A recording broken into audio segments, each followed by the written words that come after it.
Hello，大家好，我是 DP。DeepSeek V 3.1模型在2025年的8月21日正式发布了。今天我们来聊一聊怎么把 V 3.1这个模型接入到 Cloud Code。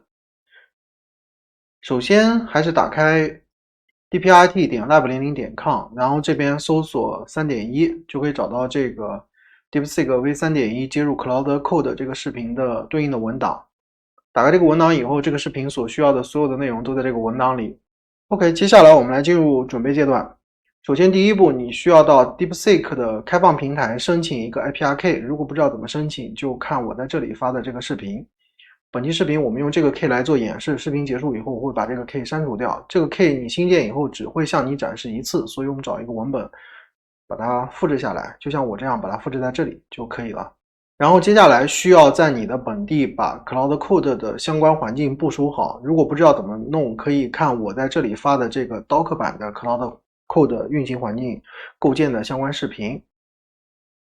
然后我这边已经进入到了这个环境里，并且 Cloud Code 已经安装成功了，在这边版本是 1.0.93。然后再接下来是，如果是已经在使用 Cloud Code 的用户需要注意的一个点，如果是新用户这边可以忽略掉，就是在你的 Cloud Code 的运行环境里有一个文件你需要看一下，大概的目录是在你的用户目录下有一个点 Cloud 这个路径，把它挂载进来你就能看到，然后这下面会有一个 Settings这个点 JSON 这个文件，如果有的话，把这个文件给它改个名，像我一样加一个-1或者随便什么后缀，只要把它改掉就好。它的作用是 Cloud Code 的默认环境变量。如果这个文件存在的话，你的一些命令是不生效的。我们现在临时用改名的方式把它那个作废掉，稍后你把它再改回来就可以继续去使用了。像我这样，我现在把它改了名，它就已经不生效了。OK， 到目前为止，所有的前期准备工作都已经完成了。我们现在进入实际操作，回到文档，我们看第二部分有一个命令，把这个命令完整的复制下来，它是一行的命令，然后到你的文本工具里把它贴进来。在这个命令上，我写了一个说明，就是把这一段换成你的 DeepSeek 的 token， 然后就是这里的这一段，从 SK 开始，把它换成你的一个完整的 token， 把这个地方替换掉。好的，这就是一行完整的 Cloud Code 使用 DeepSeek V 3.1 运行的命令。现在我们回到 Cloud Code 里面去，然后现在你需要做一件事，要进入到你 Cloud Code 这个项目的文件夹。我这个项目是在根目录的 CC test 01，我们进入到这里，然后把我们刚刚这行命令给它加入进来，敲一行回车。Cloud Code 就运行起来了，是在这个 DeepSeek 官方的这个 IPR 上。如果你是第一次使用，会有一些选项让你去选择，这个你照着去选。我这个项目是上一个视频用的一个演示项目的一个延续，所以一些基础的配置都没有了。那些选择都很简单，大家稍微尝试一下就好。然后再接下来我们来问他几个问题。第一个问题很简单，你是什么模型？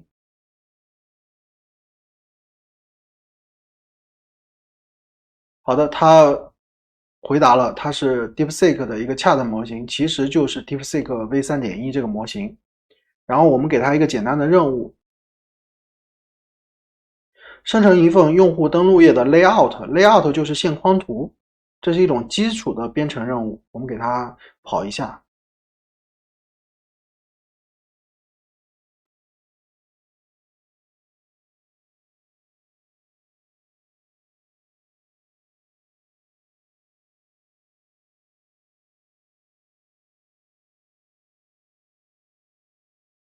好的，它生成完了，它生成了PC 端的 layout， 然后一些说明，用中文给了一些说明，然后同时适配了一个移动端的版本。对于这种基础任务来说，我觉得是没有任何问题的。再接下来我们来看一下相关的费用。在这个视频开始之前，因为它费用需要有一个延迟嘛，所以在这个视频开始之前，我先跑了一个相同的，就是两个命令。